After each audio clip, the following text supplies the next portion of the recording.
السلام عليكم ورحمة الله وبركاته. بسم الله الرحمن الرحيم. الحمد لله رب العالمين. اللهم صل وسلم وبارك على سيدنا محمد النبي الأمي ونبي الرحمة ونبي الهداية وعلى آله وأصحابه وأزواجه وذريته ومن اهتدى بهديه واستنى بسنته إلى يوم الدين وبعد. So thank you all for coming back. We are reading from the book of Shaykh Abd al-Jilani, Muhyiddin, al-Fath al-Rabbani wal-Fayd al-Rahmani. So the sublime revelation and the Rahmanic outpouring of divine providence. And as we've mentioned earlier in previous sessions, this is a set of 62 discourses that Sayyid Abd al-Jilani held throughout Baghdad in the middle of the 6th century, around 545, 555, that time period. And Sayyid Abd al-Jilani, in many ways, he's credited with being the Mujaddid, or one of the Mujaddidin, the renewer, or one of the renewers of the 6th century of Hijrah, based upon the hadith of the Prophet ﷺ, that every 100 years Allah subhanahu wa ta'ala sends to the Ummah the one who will renew the faith for the people. And as we mentioned before, it's not that the deen has to be reformed, but has to be in some ways re-articulated for new generations to avail themselves of the teaching. So Muhyiddin Sayyid Abd al-Jilani was one of those people. And as we've seen so far in the discourses that we've read, his style was something that was simple, but penetrating, and also direct, and also emphasizing that people need to fix and work on and rectify their inner relationship, what he calls the sir, the innermost being first, in order to rectify the outward. And of course, that's based upon the prophetic teaching of our Prophet ﷺ. And one of the hadith he mentions that in the body there is a morsel of flesh. If it is rectified, then the whole body will be rectified, and that is the heart, or the spirit, or the innermost being of the human being. So we arrived to the 6th discourse. Due to its brevity, as well as the 7th, I think I'm going to do both of them in this session. So we'll be covering discourses 6 and 7. So after a short preamble, Shaykh begins and cites the hadith of our Prophet ﷺ, al-mu'minu mir'atul mu'min. The believer is the mirror of the believer. So this discourse deals with, to some extent, the idea of sohbah, of companionship, and how the believers should be one to the other, and the idea of true nasiha, the idea of giving true counsel from one believer to the other. And al-mu'minu mir'atul mu'min, the believer is the mirror of the believer. Very short hadith, but it's very profound and very important that we get a handle on its meaning. Some of them said that the way that you see others is really a reflection upon yourself, is one understanding of this hadith. So the way that you look upon others, it's really going through an internal sort of filtering or prism that you have, and then you cast your glance and your evaluation of others. So if people tend to see evil everywhere, and tend to see lack of faith and lack of trust and lack of sincerity, and these are the things they think they're inferring or that they can see within people, unless they're min al-kummel, right? Unless they're from the people who have, achieved a very high spiritual station, then we would have to say what they're really seeing is a reflection of themselves, that they're really seeing what's inside of them. And those are the colored glasses that they have, so they don't see reality as it really is, but they're seeing their own reality, as it were. So that can work both ways. That can work in a negative sense, that you tend to look at people negatively because of the negativity about yourself. But it can also work in the other way, namely that if you see the positivity, because you yourself have ikhlas and you have sidq and sincerity and honesty and trustworthiness and true compassion and true care for others, then that also will inform how you look upon others. And it will also inform how they look upon you. You know, they'll look at you also in a way that will, if their state inside was not doing that great before, but then they see one of these people, one of the people of Ahlillah, one of the people of God, then their state becomes lifted. هم القوم لا يشقى جليسهم لا يشقى بهم جليسهم. They are the people who, the one who is their jalis, the one who is their companion or sits with them or spends time with them, will not find shaqawa, لا يشقى, will not find misery, but they will find happiness. So the people of Allah Azza wa Jal, they bring this type of healing, I would call it, is the best word for it, just to be in the presence amongst these people. And the people of Allah, they remind you of Allah. And then the people of dunya and trivial things, they'll remind you of dunya and trivial things. So all these people who are, you know, peddling these vast conspiracy theories about what's going on and what's not going on, you know, regardless of whether there's some truth to them or not any truth to them, but kind of, you know, goading us and coaxing us to kind of seeing the worst in humanity and the worst in people, and continually having suspicion of everything. It's not a productive thing. It's very counterproductive. And most of the time it's wrong, right? And the Quran tells us, "Inna ba'd al-dhanni ithm," that some of suspicion is ithm, is sinful. And so if we are people of wara, if we're people of scrupulousness, then we should avoid as much dhann as we can. Because if ba'd al-dhanni ithm, if some of it is ithm, some of it is sinful, but we don't know which part is sinful, then if we avoid the whole thing, then we won't fall into any sin, inshallah. So he goes on to say, المؤمن صادق في نصحه لأخيه المؤمن يبين له أشياء تخفى عليه يفرق له بين الحسنات والسيئات يعرفه ما له وما عليه سبحان من ألقى في قلبي نصح الخلق وجعله أكبر همي إني ناصح لا أريد على ذلك الجزاء آخرتي قد حصلت لي عند ربي عز وجل ما أنا طالب دنيا ما أنا عبد الدنيا ولا الآخرة ولا ما سوى الحق عز وجل ما أعبد إلا الخالق الواحد الأحد القديم فرحي بفلاحكم وغمي لهلاككم إذا رأيت وجه مريد صادق قد أفلح على يدي، أو إذا رأيت أنا يعني وجه مريد صادق قد أفلح على يدي شبعت وارتويت واكتسيت وفرحت كيف خرج مثله من تحت يدي. So he says the mu'min is sadiq, the honest and true believer, is sadiq in his nusah, right? Is honest in their counsel for their brother or their sister who are other believers. يبين له الأشياء تخفى عليه. He makes clear, she makes clear things that were not clear for that particular person. He helps them, or she helps them tell the difference and distinction between hasanat and sayyat, between good deeds and bad deeds.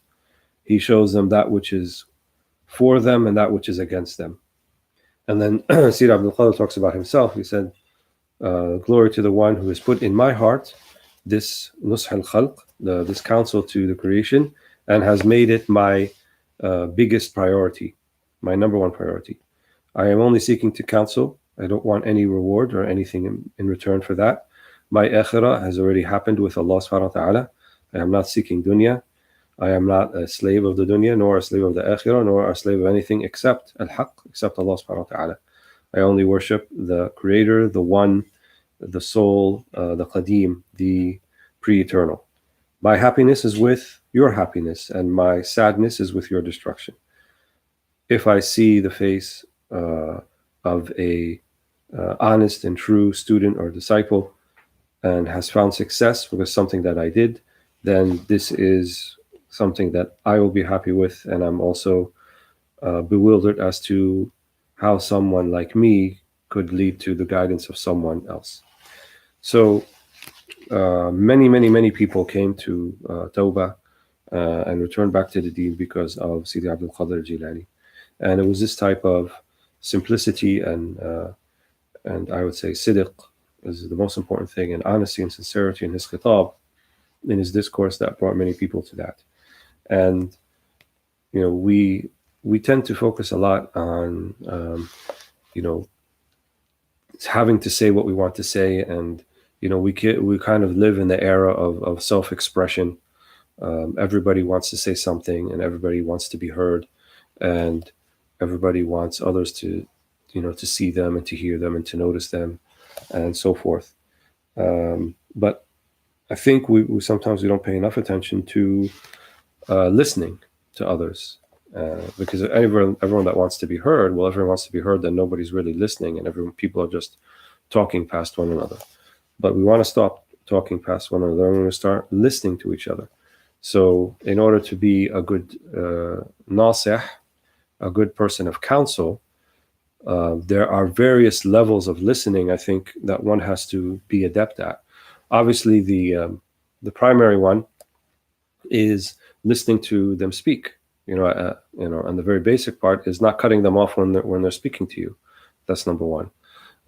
So not letting what you have to say get in the way of listening to what they have to say. And if you can't even get past that part, how are you going to be a mir'at? How are you going to be a mirror of your brother or your sister if you don't even have the time and the generosity of soul and attention to listen for 5 minutes to what they have to say? Number one. Number two, above and beyond just not interrupting them and not having to get out what you want to say first, you also have to be able to listen intently to what they are saying. And listening intently to what they're saying means not just what they are saying, but also what they're not saying. The things that are kind of in between the lines, the things that are not being said, the things that one avoids to speak about. Oftentimes people will talk about something, but what's really motivating or driving, or the real source of, let's say, their lack of ease and their anxiety is something related to it, but not the thing that they're talking about. And in order to kind of arrive at that, you have to be not just a good listener to what they're saying, but also a good listener to what they are not saying. And in order to be that, you also have to be able to listen to yourself. So if you yourself if you don't listen to your inner sir, right, to your innermost being, you're not going to be very good at listening to others. مَنْ عَرَفَ نَفْسَهُ عَرَفَ رَبَّهُ. So whoever knows themselves then can know their Lord. If you know your Lord, then your Lord will give you knowledge of all other things. وَاتَّقُوا اللَّهَ وَيُعَلِّمُكُمُ اللَّهُ. So have taqwa of Allah subhanahu wa ta'ala, and then He will give you knowledge of that which you do not know. مَنْ عَمِلَ بِمَا عَلِمَ أَوْرَثُ اللَّهُ عِلْمَ مَا لَمْ يَعْلَمْ. Whoever does by that which they know, in other words, practices that which they know, then Allah subhanahu wa ta'ala will give them knowledge of that which they do not know. So these kind of subtle things, many people call it intuition and that sort of thing. And I think that's actually, it is a type of trait. Some people naturally have more of it than others, but it can also be something that is honed. So just like we may not be particularly patient as a intrinsic attribute, but we can work on our patience, and we can work on controlling our anger, and we can work on many things, even though they may not be kind of inherent and easy for us to do. So listening definitely, and learning to give sincere counsel to our brethren, to our brothers and sisters, and I would say not just believers but humanity in general. It's I think it's probably one of the most, if not the most important kind of human skill that people should be having today. And nusх, right? Nasiha, the word nasiha itself, it means to purify something. So if you say nasahtu al-asal, if I gave counsel to the honey, it means I purified the honey. So I took the honey from kind of the honeycomb and whatever impurities or whatever sediment type of things in it, and then I purified it from that. I put it through a sifter, and then it came out pure. So that's kind of what our role should be with with one another. And they say nasahtu al-asal, they talked about honey because the honey is already sweet. But in order to even be in its most pristine form. It just needs a little bit of kind of sifting and a lot of filtering to get to that point. And we look at the beautiful way that the Prophet ﷺ used to give nasiha to the companions. Very, very, very rarely would he be anything except very latif and, even يعني يستعمل التلميح أكتر من التصريح. He would use kind of subtle hinting rather than, saying outright, you have to be doing this and you have to be doing that and you got to stop doing that. That wasn't the usloob, that wasn't the way of the Prophet ﷺ. He would say about one of the great companions, Abdullah ibn Umar, he said, نعم المؤمن ونعم العبد عبد الله بن عمر لولا يقيم الليل. What a great person, what a great servant Abdullah ibn Umar is, the son of Umar.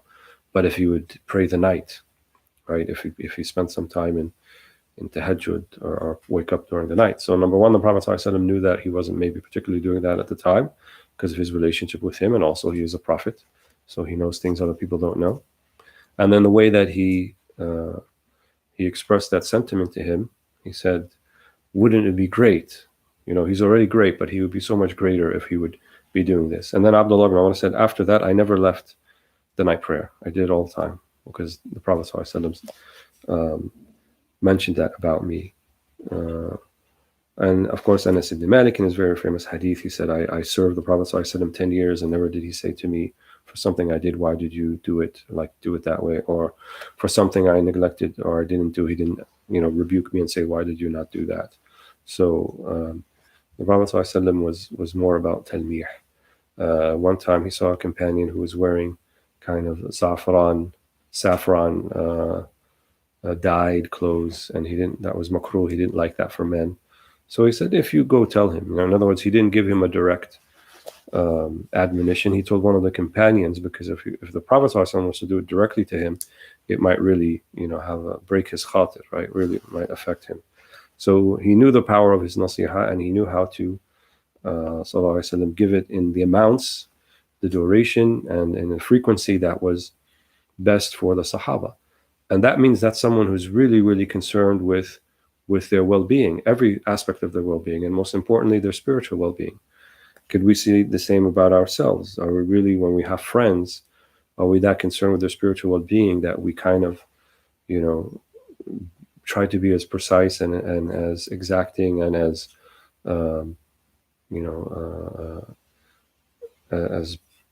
beneficial in the way that we bring about the nasiha? Or we just kind of want to, it's more about our egos, and we want to kind of put people down and make them feel like, hey, I'm giving you nasiha.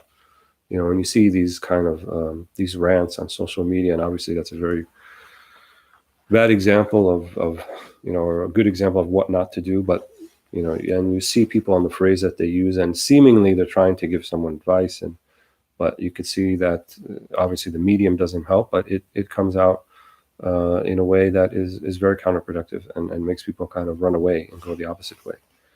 So nasiha begins with listening, and it begins also with the listener, that they have to be completely sincere.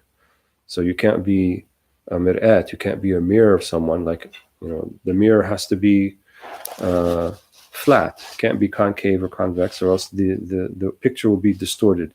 So your mirror is your heart. So if your heart is not convex nor is it concave, it's not imbalanced, as it were, but is focused and is focused on its Lord, then it's going to refract the light of its Lord to others, and then the light of others will also be refracted to that.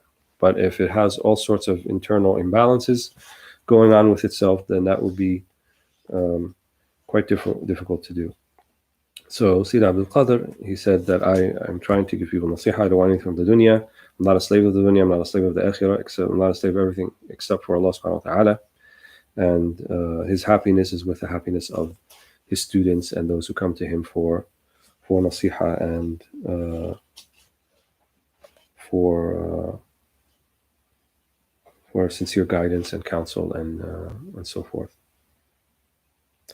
If we go down a little bit, he says, عن بعضهم رحمة الله عليه أنه قال, he heard someone say once, من لم يرى المفلح لا يفلح. من لم يرى المفلح لا يفلح. Whoever does not see a successful person will not themselves be successful. يا أيها الذين آمنوا اتقوا الله وكونوا مع الصادقين. Oh, you believe. اتقوا الله. So get your taqwa, get your relationship with Allah right. وكونوا مع الصادقين, and be with the صادقين. إن التشبه بالكرام فلاح فإن لم تستطيعوا أو فإن لم تستطيعوا فتشبهوا فإن تشبه بالكرام أو بالنجاح, there's different روايات, فلاح. So if you can't be the thing that you want to be, then try to resemble it, because if you try to resemble the people of success, then you too will be successful. So we always need exemplars. So if you don't see a good exemplar in front of you, you don't see a muflih, you don't see someone from Ahlillah, you don't see someone from amongst the awliya of Allah, then it's very difficult for someone to actually reach that, because you don't see it then as a possibility. And so it's important that we associate with people, or at least we try to keep the companionship of people who remind us of Allah subhanahu wa ta'ala.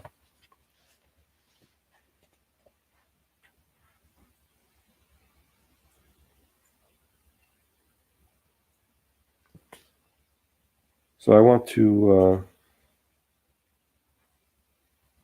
move on to the next one, the 7th discourse. Because some of what the rest of that was said, we kind of went over the last session. And Najis al-Saba, where he talks a little bit about patience, and he talks about the different ways by which people can make decisions in life and deal with their dunya, which I think is very appropriate and very important. So it begins with the verse of the Quran in the 7th discourse. وَافْرِغْ عَلَيْنَا صَبْرًا وَثَبِّتْ أَقْدَامَنَا, from Surah Al-Baqarah.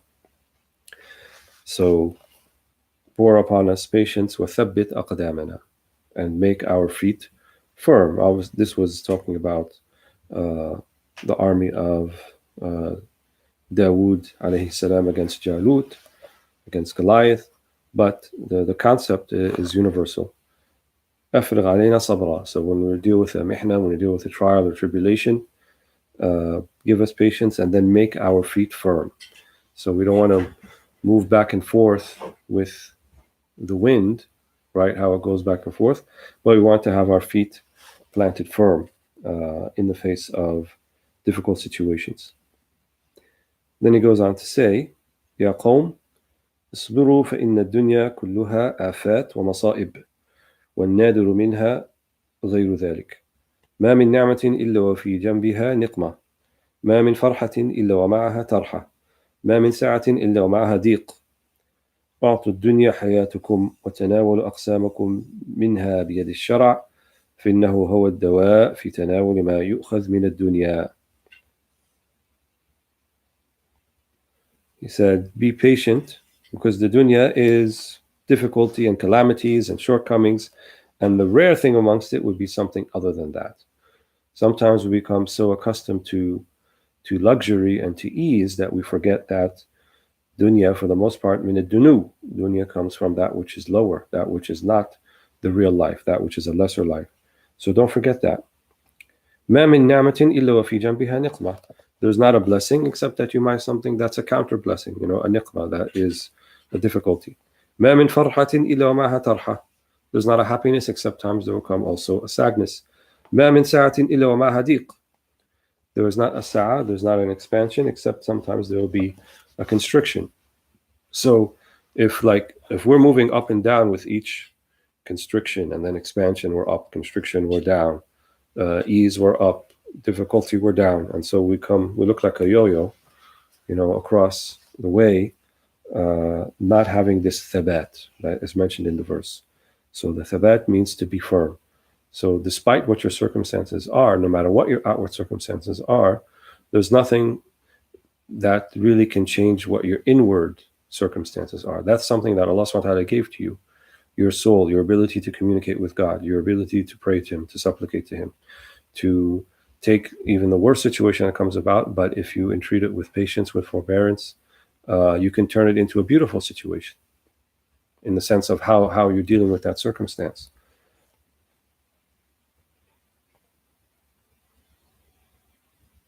So he says, don't give, people give their life to the dunya, but take from it. تناولوا أقسامكم منها بيد الشرع. Take that which is yours by what? بيد الشرع, by the hand of the sharia, which means that which the prophetic teachings tell you to take, and that which the prophetic teaching tells you to leave off, you leave off. فإنه هو الدواء في تناول ما يؤخذ من الدنيا. It is the medicine for that which you take from the dunya. In other words, if partaking from the dunya, right, which what I mean by dunya is not the dunya of building things in terms of that will serve people and that will serve Allah subhanahu wa ta'ala and that sort of thing, but dunya, the way that people compete, and luxury, and things that are just merely for kind of ladha and pleasure and entertainment, that part of the dunya. So he said, how do we take from that? تناولوا أقسامكم منها بيد الشرع. Take that which is yours, your qism, right? That which Allah has decreed for you, based upon what you know for the sharia. So he says, how does this go? خذ الأقسام بيد الشرع إذا كنت مريدا وبيد الأمر إذا كنت خاصا صديقا وبيد فعل الله عز وجل إذا كنت قانتا واصلا مقربا يساق إليك والآمر يأمرك وينهاك والفعل يتحرك فيك. Then he says الخلق على ثلاثة أضرب: عمي وخاصي وخاص الخاص. فعمي هو المسلم المتقي يأخذ الشرع بيده يلتزم الشريعة ولا يفارقها يعمل بقول الله عز وجل وما أتاكم الرسول فخذوه وما نهاكم عنه فانتهوا. So he said, take from the aqsam, take from that which is decreed for you, بيد الشرع إذا كنت مريدا. So go by what Islamic law tells you, go by what the Sharia tells you, if you are in the level of a murid. So here murid doesn't just mean like a murid of a tariqah or something like that. Murid in general means that you want to be on a path towards God, and you are beginning towards that path. And it also means you're not quite at the point where you can discern within yourself the different khawatir, right? So there's four major types of thoughts or sources where these thoughts can come from. So they can come from Allah subhanahu wa ta'ala, and they call that al-Qadir al-Rabbani, and it can come from an angel or angels, and that's al-Qadir al-Malaki, and it can come from your own nafs, your ego, your appetite, the constant need to satiate it, that's al-Qadir al-Nafsani, and then it can come from shaitan, which is also known as waswasa, or like giving you recurrent misgivings, making you doubt things, trying to lead you astray, and that's al-Qadir al-Shaytani.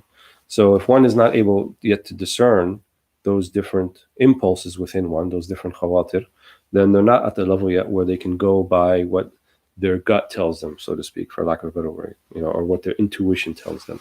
When the Prophet ﷺ said to Wasiba, who was a very specific Sahabi, "Istafti qalbak wa in aftaka al-muftun or in aftaka al-nas," see what your heart is saying, see what edict, what your heart is telling you to go. Wa in aftaka al-nas, wa in aftaka al-muftun. Even if the muftis and the people are telling you to do something, but you see what's in your heart. So that's not for everybody, because if someone doesn't have the ability to make a distinction between what shaitan is telling them and what an angel is telling them, for example, then how would they know which way to go? So for the murid, he's saying here, let the sharia be your guide. You don't know all of the sharia, you don't know the specific rulings, فَاسْأَلُوا أَهْلَ الذِّكْرِ إِن كُنْتُمْ لَا تَعْلَمُونَ. Ask the people of remembrance then, if you don't know. So ask someone who's qualified, ask someone that you trust. Ask, in the previous discourse that we talked about, the nasih, the sincere person who wants to give you counsel and give you sincere counsel. So that person is going to go by the sharia. وَبِيَدِ الْأَمْرِ إِذَا كُنْتَ خَاصًا صِدِّيقًا. But the second level here, بِيَدِ الْأَمْر, in other words, the command, or the hand of the command, literally what it means, إِذَا كُنْتَ خَاصًا صِدِّيقًا. If you are from the elite and you are a siddiq, right? In other words, you are someone to Allah has elevated to a particular spiritual state, then that person is beginning and has quite a handle on this, making a distinction between what their nafs is telling them to do and what shaitan is telling them to do, and what is the kind of the pure divine realization that will come to them, what we call ilham, and then also what the angels also try to help us in the khawatir al-malakiyya, that the angelic impulses. If someone is able to make a distinction between all of those internally, then they can go by what he's saying here, by biyad al-amr, right? That's what they feel strongly about inside of them, that they are commanded to do, and they have a strong inclination towards. Again, that's not for the murid, that's for the second person, who we can call a murad.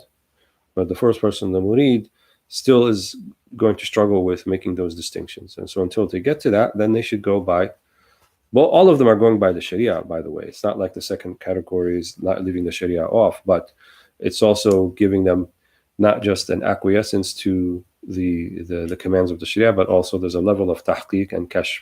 There's a level of realization and unveiling of, well, why is the sharia this way? And in this particular situation, and two options are there, and either one seems viable, then which one does one do? That sort of thing. So the decisions that they make are not going to be made by their nafs, but it will be made because they feel a strong, pure impulse within them to go one way or the other. And then the third category that he mentions here, وبيد فعل الله عز وجل إذا كنت قانتا واصلا مقربا يساق إليك الأمر يساق إليك والآمر يأمرك وينهاك والفعل يتحرك فيك. Then the third one, he said, by the hand of the act of God, or the act of Allah subhanahu wa ta'ala. إذا كنت قانتا واصلا مقربا. Right? If you are very devout and wasil, and you are someone who has arrived at this high station, muqarrab. Right? Muqarrab means someone that Allah has brought near, not muqarrib, not the one who brings themselves near. Al-muqarrab, Allah has brought them near. Yusaqu ilayk, things are brought to you. Wal-amiru ya'muruka wa yanhak, and the one who issues the command, he is the one who's commanding you, and he is the one who's telling you not to do it. Wal-fi'lu yataharraku fik.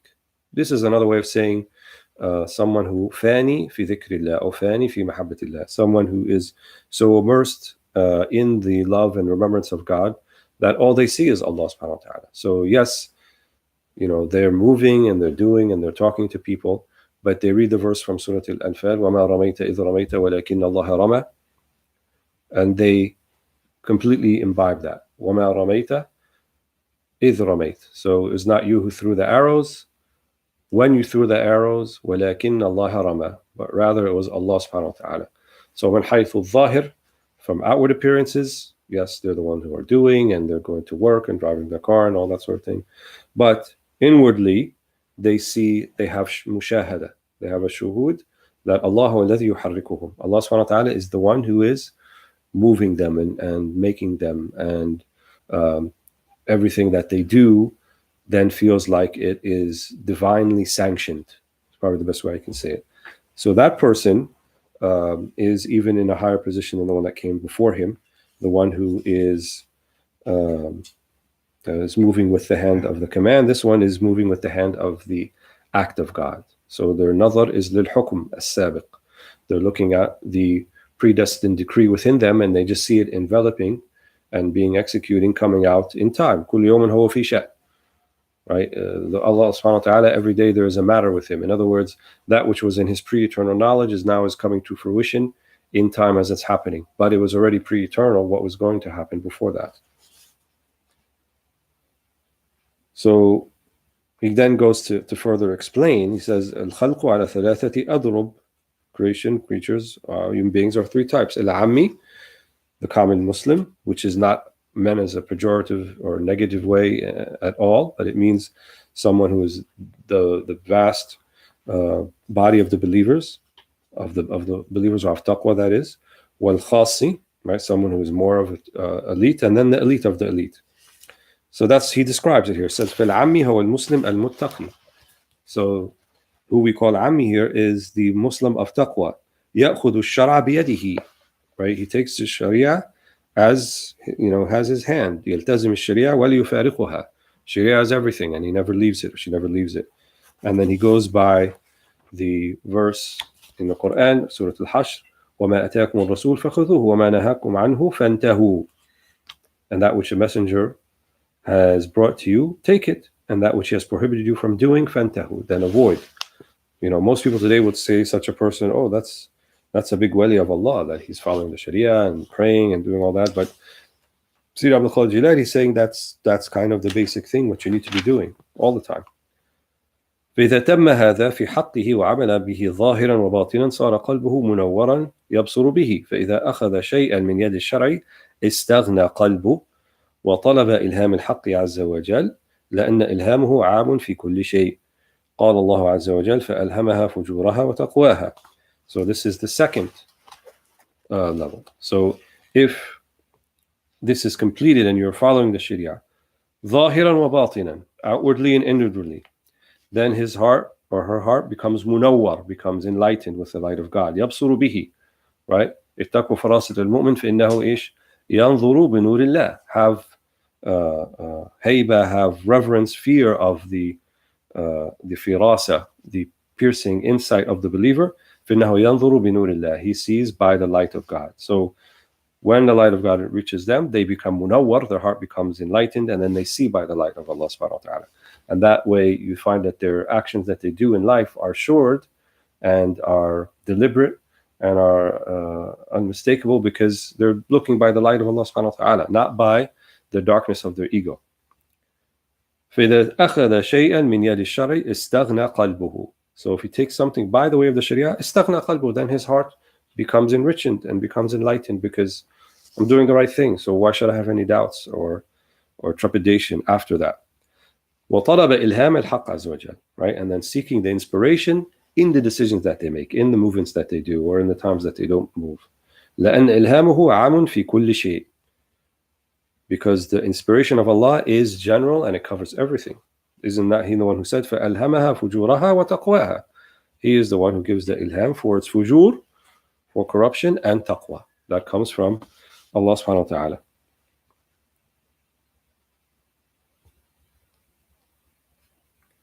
فيتقي قلبه وينظر إلهام الحق عز وجل وعلامته بأخذ ظاهر الأمر هو أن ما في دكان هذا المتعيش ملك له وبيده ثم يرجع يستضيء نور قلبه وينظر ما عنده في ذلك وهذا بعد فراغ من العمل بالشرع عند قوة إيمانه وتوحيده بعد خروج قلبه من الدنيا والخلق وقاطع فيها وعبور بحورها حينئذ يأتيه الصبح يأتيه نور الإيمان نور القرب من ربه عز وجل نور العمل نور الصبر نور التؤدى والطمأنينة كل هذه الثمرة بعد أداء حقوق الشرع وبركة متابعته. So just to kind of summarize, he said, so this person or these people, they could be in their, here so he says dukkan here in their shop or whatever it might be, and they make their living, but everything that they do is by the sharia. And then when they go back and they're in their khalwa and they're by themselves, yarja yastadi nuru qalbihi, then their light is enlightened by the light of Allah subhanahu wa ta'ala.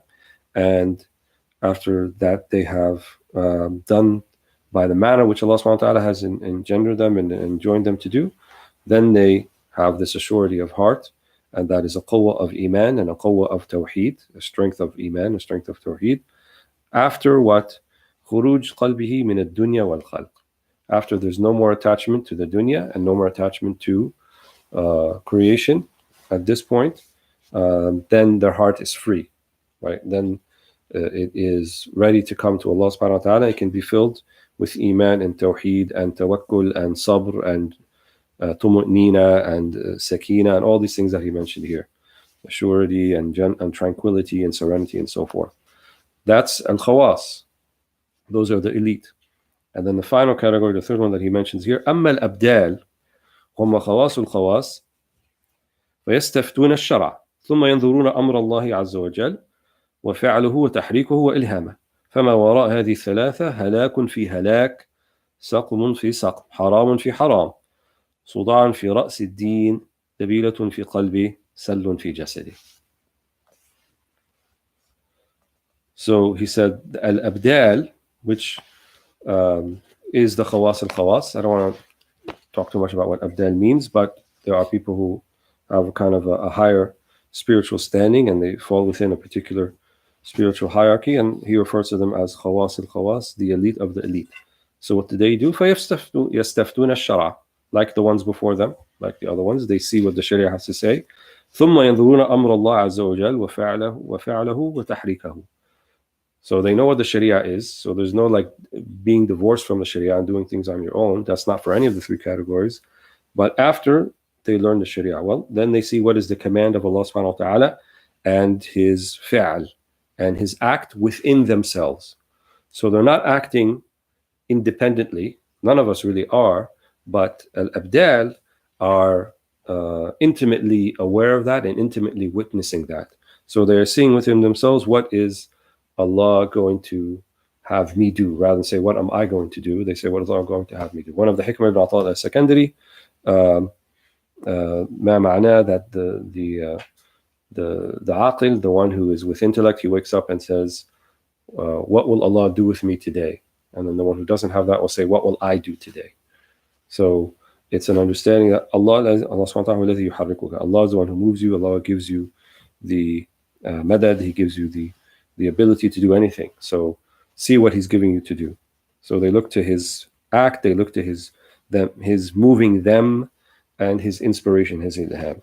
These are the abdal. He said, فَمَا وَرَاءَ هَذِهِ الثَّلَاثَةِ هَلَكْ فَهَلَكْ. Anyone who's not one of these three, it's destruction and it's misery, and it is sickness, and it's haram. Haram fi haram. In other words, what they do is haram, and how they go about doing things is haram. So if our egos and our appetites are moving us around and influencing how we go about life and how we treat others, then he calls this halak fi halak. Allahumma afina min dhalik. May Allah protect us from that and make us those, one of these three categories, and inshallah make us even from the abdal, the khawas al-khawas, because we can't get there by ourselves, but only by Allah subhanahu wa ta'ala and his divine providence. وَمَا ذَلِكَ عَلَى اللَّهِ بِعَزِيزٍ. Alhamdulillahi Rabbil Alameen.